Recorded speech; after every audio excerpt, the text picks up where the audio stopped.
12वीं क्लास विश्व भूगोल के आज दूसरा पाठ के तीसरा पाठ है जिसमें आप एक दो हेडिंग पढ़ोगे। जनांकिकीय संक्रमण सिद्धांत क्या होता आएगा, बोर्ड में 5 नंबर में क्वेश्चन आएगा। अब 5 नंबर में पिछला साल एक क्वेश्चन पूछ चुका है बोर्ड में, जनांकिकीय संक्रमण सिद्धांत क्या होता है। आप बाबू एकदम इत्मीनान से समझो और आंसर देने का प्रयास करना। एक बार समझ लो, और यहाँ से ऑब्जेक्टिव क्वेश्चन भी बनता है। तो आपसे पूछेगा जनांकिकीय संक्रमण सिद्धांत क्या होता है, वर्णन करें। तो कैसे लिखेगा, तो इसके बारे में हम बता दें। जनांकिकीय संक्रमण मतलब जनांकिकीय मतलब जनसंख्या, संक्रमण क्या होता है, एक प्रकार के प्रभावित करने वाले सिद्धांत होते हैं, रूल्स होते हैं, प्रिंसिपल होते हैं। तो जनसंख्या एक प्रकार की, इसका परिभाषा से यदि आप रिलेट करके समझना चाहें तो इसका परिभाषा होता है किसी विशेष क्षेत्र की जनसंख्या का वर्णन करना। किसी भी क्षेत्र की बात कर लो, किसी विशेष क्षेत्र के जनसंख्या का वर्णन करो, उसका विश्लेषण करो तथा भविष्य में पूर्वानुमान लगाओ कि भविष्य में इसका जनसंख्या कितना हो सकता है। उसी सिद्धांत को हम जनांकिकीय संक्रमण सिद्धांत कहते हैं। तो एक प्रकार के क्या हुआ, जनसंख्या का ना इसमें पूर्वानुमान लगाया जाता है कि कामना क्षेत्र में कितना लोग बा अब भविष्य में कितना होई। तो यही क्रिया के का कहबू, जनांकिकीय संक्रमण सिद्धांत कहबू, ठीक बा। तो यहाँ परिभाषा लिखा हुआ है, किसी विशेष क्षेत्र की जनसंख्या का वर्णन करना तथा भविष्य में जनसंख्या का पूर्वानुमान लगाना जनांकिकीय संक्रमण सिद्धांत होता है। इसका मुख्य आधार मृत्यु दर तथा जन्म दर होता है। ये बताओ, आधार मृत्यु दर जन्म दर को ही ना मानोगे। मान लो भविष्य में अनुमान लगा कि ये एरिया में बड़ा बीमार लोग पड़ेला, एक मतलब जनसंख्या घटी। अब पता चला कि फलानवा क्षेत्र में बहुत ज़्यादा रईस आदमी है, तो इसका मतलब वहाँ लोग बीमार पड़ेंगे, एकदम हाई क्वालिटी के हॉस्पिटल में जाएगा, तो कोई जल्दी मरेगा नहीं मरेगा। इसका मतलब आधार कौन है, जन्म दर, मृत्यु दर। इसी के आधार पर लोग अंदाज लगा लेते हैं कि कामना क्षेत्र में जनसंख्या घटेगा, कामना क्षेत्र में जनसंख्या बढ़ेगा। तो इसी जनसंख्या के घटने तथा बढ़ने की क्रिया को क्या कहते हैं, जनांकिकीय संक्रमण सिद्धांत कहते हैं। इसके बारे में सबसे पहले जो अंदाज लगाया था, सबसे पहले हम बता दें 1929 में अंदाज लगाया गया था। उन व्यक्ति का नाम था W.S. थॉम्सन। क्या था बाबू, अगर पूछिए जनांकिकीय संक्रमण सिद्धांत सबसे पहले कब शुरू हुआ, तो 1929 में। किसने किया, W.S. Thomson, Thompson. उसके बाद आगे चलकर 1945 ईस्वी में एक नया विद्वान आते हैं, नया वैज्ञानिक आते हैं, उनका नाम था F.W. नोटेस्टिन। बना हुआ अमेरिकन है सब, F.W. नोटेस्टिन यहाँ लिखा होगा। देखो 1929 में पहले आया W.S. थॉम्पसन और दूसरा 1945 में आया F.W. नोटेस्टिन। तो जो इसमें गड़बड़िया था ना, इसमें जो गड़बड़ी था ये सुधार कर दिया। दूसरा जो वैज्ञानिक आया वो सुधार करके संशोधन करके नया नियम बना दिया। तो क्वेश्चनमा ना इसी पर बिहार बोर्ड को देखोगे ना तो यहीं ज़्यादा फोकस करता है, नोटेस्टिन। अगर पूछा जाए जनांकिकीय संक्रमण सिद्धांत को प्रतिपादन किसने किया, तो नोटेस्टिन लगाना, गलती से इस पर मत चलाना थॉम्सन पर, क्योंकि वो तो रूल तो बताए थे लेकिन उसमें कुछ गड़बड़िया था। तो इसने क्या किया, सुधार कर दिया, तो एकदम पूरी तरह से प्रूफ करके दिखा दिए ये नोटेस्टिन बाबा। तो इनको हम क्या करते हैं, इन्हीं को मानते हैं। इसका प्रतिपादन, जनांकिकीय संक्रमण सिद्धांत का प्रतिपादन कब हुआ, तो 1945 बताएगा। F.W. नोटेस्टिन बताएगा। पहला का कोई वैल्यू नहीं है क्योंकि वो गड़बड़िया किए थे। अब देखो इसके बाद हम पढ़ेंगे जनांकिकीय संक्रमण सिद्धांत के बारे में अनेकों विद्वान, अनेकों वैज्ञानिक कई प्रकार की बातें बोले हैं। उसमें से कुछ विद्वानों का मानना ये है कि जनांकिकीय संक्रमण सिद्धांत 4 प्रकार के होता है। कुछ विद्वानों का मानना है कि जनांकिकीय संक्रमण सिद्धांत 3 प्रकार के होता है। उसी में से नोटेस्टिन साहब और थॉम्पसन साहब दोनों आदमी मिलकर बात बोले कि जनांकिकीय संक्रमण सिद्धांत 3 ही प्रकार के होगा। एक होगा प्राथमिक अवस्था, एक होता है द्वितीय अवस्था, एक होता है तृतीय अवस्था। यहाँ लिखा हुआ है। अगर ऑब्जेक्टिव में पूछे जनांकिकीय संक्रमण सिद्धांत की कितनी अवस्थाएं होती है, 3 ये प्रकार है। इसी के बारे में लिखेगा तो 5 नंबर मिलेगा। अभी तक इतना पढ़ा ना, ये सब परिचय पढ़ेगा। अब यहाँ से वर्णन करेगा, वर्णन 5 नंबरिया है। अब यहाँ से प्रकार लिखेगा, परिभाषा लिखेगा, उनमें कौन कौन करतूत होता सब लिखेगा, तब 5 नंबर होगा। तो जनांकिकीय संक्रमण सिद्धांत की कितनी अवस्थाएं, कितने स्टेज होते हैं, कितने प्रकार होते हैं मेरी जान, तो बताएगी 3 गो। पहला प्राथमिक अवस्था, प्राथमिक अवस्था में अल्प विकासशील देश आता है। दूसरा बताएगा द्वितीय अवस्था जिसमें विकासशील देश आता है। तीसरा बताएगा तृतीय अवस्था। तो कौन कौन अवस्था हुआ, तो हम बता दें आपको तीन गो, पहला बता देना प्राथमिक अवस्था, प्राथमिक अवस्था याद रखोगे अवस्था। प्राथमिक अवस्था में कौन से देश आते हैं? अल्प विकासशील देश, अल्प विकासशील देश। से पूरा हम लिख देते हैं, ध्यान से सुन लो। तो तीन प्रकार का अवस्था ये रहा। प्राथमिक अवस्था को अल्प विकासशील देश कहा जाता है। कोष्ठ में लिख देना, तब हेडिंग देना थी, ठीक ना। पहला हेडिंग ये डालना, प्राथमिक अवस्था कोष्ठ में अल्प विकासशील देश, हम बता रहे हैं क्या होता है, ठीक ना। दूसरा लिखेगा द्वितीय अवस्था कोष्ठ में विकासशील देश। तीसरा लिखेगा तृतीय अवस्था कोष्ठ में कौन देश? कोष्ठ में विकसित देश। तो हम बता दें विश्व में जितने भी देश होते हैं, जितने भी देश हैं, यूएनओ के अनुसार मानोगे तो 195 देश होता है, लेकिन ऐसे मान्य अमान्य दोनों मिलाकर बात करोगे तो 208 देश होता है। तो 195 देश मानो, 195 गो देश में से कुछ देश ऐसे हैं जो पहले से ही विकास कर चुके हैं, एकदम धनी मनी है, पहले से ही धनी मनी है, तो उस देश को हम कहते हैं विकसित देश। क्या कहेंगे? विकसित देश। ध्यान से सुनो, ये कॉन्सेप्ट बता रहे हैं, इसी से ना पूरा आंसर लिखेगा। विश्व में जितने भी देश हैं उन सभी देशों में बता कोई ना कोई धनिक होगा ना, और कुछ देश गरीब होगा, कुछ देश बिचवा में होगा, तीन प्रकार का होता है।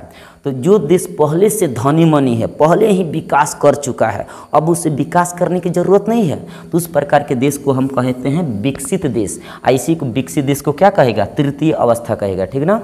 दूसरा देखो, कुछ देश ऐसे हैं जो बहुत ज़्यादा एकदम गरीब क्वालिटी के है, उसमें ना तो विकास है, ना कोई हॉस्पिटल है, ना कोई शिक्षा व्यवस्था, ना कोई स्कूल है, कुछ नहीं है। तो इस प्रकार के देश को कहेंगे अल्प। अल्प मतलब बहुत कम विकास किया है, तो उसे कहेंगे अल्प विकासशील देश, अल्प विकासशील देश कहोगे, ठीक है। अल्प विकासशील देश किससे कहते हैं? वैसे देश जो विकास नहीं किया हो, अब विकास शुरुआत कर रहा हो, उस प्रकार के देश को हम कहेंगे अल्प विकासशील देश। तो ये कहलाएगा आपका प्राथमिक अवस्था, और विकसित देश कहलाएगा तृतीय अवस्था। तो अल्प विकासशील देश कहलाता है प्राथमिक, अब विकसित देश कहलाता है तृतीय, और एक होता है बिचवा में, उसका नाम होता है विकासशील देश, विकासशील देश। तो विकासशील देश का मतलब विकासशील, प्रगति पर है, शील समझ रहे हैं, हाउसशील नहीं, शील का मतलब प्रगति, यहाँ कंटिन्यूटी की बात हो रहा है। तो विकासशील देश क्या होता है? ऐसा देश जो बहुत तेज़ी से आगे की ओर बढ़ रहा हो, बहुत तेज़ी से विकास कर रहा हो, तो इस प्रकार को देश को कहोगे विकासशील देश। जैसे भारत हो गया, चीन हो गया, बहुत तेज़ी से विकास कर रहा है, तो जो देश बहुत तेज़ी से विकास कर रहा है उसे हम विकासशील देश कहेंगे, अर्थात द्वितीय अवस्था कहेंगे। और जो देश एकदम जरी अभी छान रहा है, अभी शुरुआत किया है, उस प्रकार के देश में बहुत कम विकास हुआ है, तो उसे कहेंगे अल्प विकासशील देश पहला, अब विकासशील देश द्वितीय। अब विकसित देश बहुत तेज, वो पहले विकास कर चुका है, पहले ही विकास कर चुका है, बहुत ज़्यादा धनी मनी है, इस प्रकार के देश में किसी चीज़ की कमी नहीं है विकसितवा में। जैसे अमेरिका बहुत विकसित है, ब्रिटेन अंग्रेज वाला विकसित है, अब भारत चीन विकासशील देश है, लुगांडा गुवांडा जितना है अफ्रीकन देश जो गरीब गुरबा देश होता है, माली वाले, तो वो कहलाता है अल्प विकासशील देश, तो बहुत गरीब देश होता है, ठीक ना। तो ये हुआ हेडिंग आपका तीनों का। अब इसके बारे में हम चलते हैं, ध्यान से सुनो। इसमें लिखेगा प्राथमिक अवस्था को अल्प विकासशील देश भी कहा जाता है। इसमें बहुत चीज़ों की कमियां होती है, हॉस्पिटल की कमियां होता है, शिक्षा व्यवस्था की कमियां होता है, इसमें जन्म दर तथा मृत्यु दर हाई क्वालिटी का होता है, जन्म भी हंचा के पैदा कर देगा, मरण भी हंचा कर होगा। जन्म अंधविश्वास है, देखो वहाँ पढ़ा लिखा कम होगा तो हंचा कर रेलुआ पैदा करेगा। दूसरा बात कि पैसा की कमी होता है, जिसके तहत यहाँ मृत्यु दर बहुत तेज़ी से आदमी मर जाता है, हॉस्पिटल की कमी होता है। तो अगर आपसे पूछा जाए निम्न में से किस अवस्था में जन्म दर तथा मृत्यु दर उच्च होता है, तो बताएगा प्राथमिक, क्योंकि इसमें बहुत तेज़ी से आदमी मरता भी है, बहुत तेज़ी से जन्म भी लेता है, ठीक है।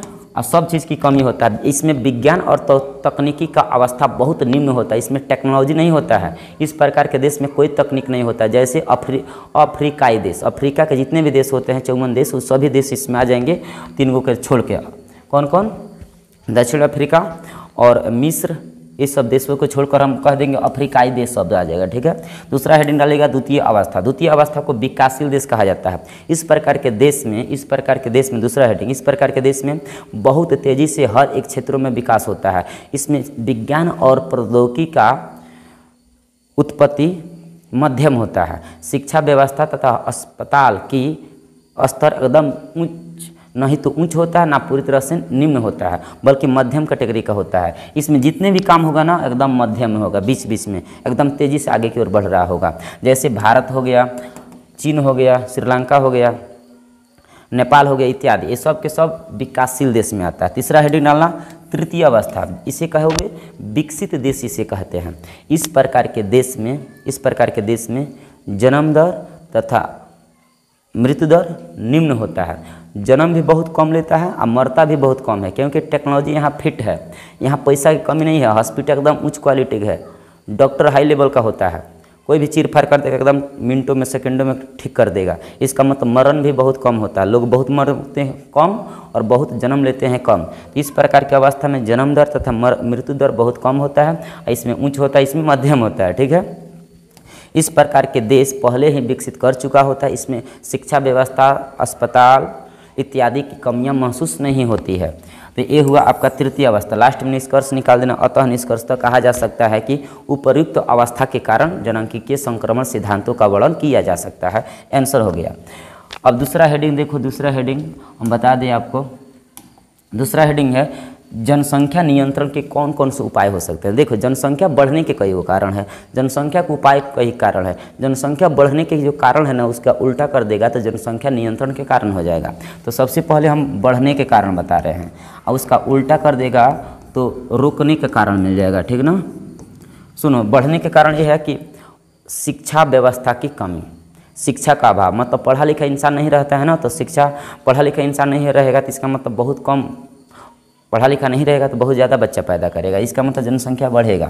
दूसरा बात ये होता है अंधविश्वास। लोगों का अंदर ये विश्वास पैदा रहता है कि एगो आँख के केहू आँख ना कहेला, तो ऐसी कंडीशन में लोग मजबूरी से 2 को 4 को पैदा कर लेता है। तो यहाँ लिख देना अंधविश्वासों का होना। हमारे समाज में बहुत ऐसे इंसान ऐसे होते हैं जो एक बेटा को बेटा नहीं बोलते हैं, बल्कि कोई दो या दो से अधिक बच्चों की उत्पत्ति कर देते हैं। तीसरा कारण बता देना। तीसरा कारण क्या होगा? भूखमरी, गरीबी के कारण भी हो सकता है। गरीब इंसान रहता है ना, गरीब इंसान तो इसी में लगा बजा रहता है, मर्द मेहरारू के साथ लागल बाजल रही सन, दिन भर ओकरे एक साथ खेलिए सन, कूदिए सन, वही में हो जाला। तो ऐसी कंडीशन में क्या समझेगा? गरीबी, अंधविश्वास और शिक्षा का अभाव, ये बढ़ने के कारण है। अब ये तीनों को रोक देगा तो रोकने का उपाय हो जाएगा शिक्षा। हर एक देश के प्रत्येक नागरिकों को शिक्षा व्यवस्था करनी चाहिए। दूसरा कारण बताना कि गरीबी मिटानी चाहिए। तीसरा परिवार नियोजन, सबसे बड़ी कारण है रोकने का ना, जनसंख्या नियंत्रण का उपाय का सबसे प्रमुख कारण है परिवार का नियोजन। हर एक कैपल को कह देने, कैपल मतलब मर्द मेहरारू, हर एक पति पत्नी को, मतलब पुरुष महिला को ये कह देने चाहिए परिवार नियोजन। परिवार नियोजन का तात्पर्य होता है अपने जनसंख्या पर नियंत्रण स्थापित करना। 2 बच्चों के बीच का जो अंतर होता है ना, काफ़ी दूरी बनाए रखना। तो जनसंख्या उपाय का प्रमुख उपाय, जनसंख्या नियंत्रण का प्रमुख उपाय क्या बताएगा? परिवार नियोजन। उसमें पहले से ही आदमी सेटिंग किया रहता है कि हम कितना बच्चा से पैदा करेंगे, कितना कब पैदा करेंगे, कौन कौन से उसे व्यवस्था करना है। तो इस प्रकार के व्यवस्था को परिवार नियोजन कहा जाता है। परिवार में पहले ही व्यवस्था कर लो। तो ये 2-3 गो कारण यहाँ बता देना, ये 3 गो कारण ये बता देना, परिवार नियोजन हो जाएगा। अब देखो, देख लो बाबू, इसका आंसर कैसे लिखा जाता है हम PDF फॉर्म में दिखा देते हैं। ध्यान से सुनो, PDF फॉर्म में हम दिखा देते हैं। ये देखो, यही है प्राथमिक अवस्था जनांक के। देखो यहाँ हेडिंग, यहाँ को ये थोड़ा हम दिखाना चाहें। देखो शुरू से लिखा है, ये लिख सकते हैं, और हमें पढ़ने के लिए टाइम नहीं है, यहाँ देख सकते हैं आप, पूरा आराम से देख सकते हैं, पूरा लिखा हुआ है। ठीक ना, और थोड़ा हम जूम कर देते हैं ताकि बच्चों को दिखाई दे। ठीक है, और ऊपर से आकर ऊपर से पूरा पढ़ लो। अगर नहीं दिख रहा है ना, तो इस नंबर पर कॉल करो, 82 10 95 30 05, इस पर व्हाट्सअप करो। ये पूरा आपको PDF भेज दिया जाएगा आपके व्हाट्सअप नंबर पर। ठीक है, नहीं तो आप ऐसे लिख सकते हैं। ठीक है, आप ऐसे पूरा लिख सकते हो। ये आपका जनसांख्यिकीय संक्रमण सिद्धांत का अवस्था होगा। इसका थोड़ा सा एक और यहाँ छोटा सा बचा हुआ है, आप देख सकते हैं। यहाँ उसी का एक हेडिंग 3 लाइन छूटा है, तो यहाँ लिख देना है, यहाँ भारत तृतीय अवस्था, यहाँ से लेकर यहाँ तक ब्रिटेन हुआ। यहाँ स्टार देख रहे हैं, यहाँ तक आपका खत्म आंसर हुआ, ठीक ना। ओके, इसके बाद लिखा है जनसंख्या नियंत्रण के उपाय। तो आप जनसंख्या नियंत्रण के उपाय यहाँ से समझ सकते हैं। तो ये आपका हुआ दूसरा पार्ट आज हुआ कंप्लीट। अब इसके बाद आएगा तीसरा पार्ट, ठीक है। अपने दोस्तों के पास ये सब वीडियो शेयर करो ताकि और मेरा मनोबल बढ़े और हम ज़्यादा से ज़्यादा वीडियो बना सके। Okay, thank you.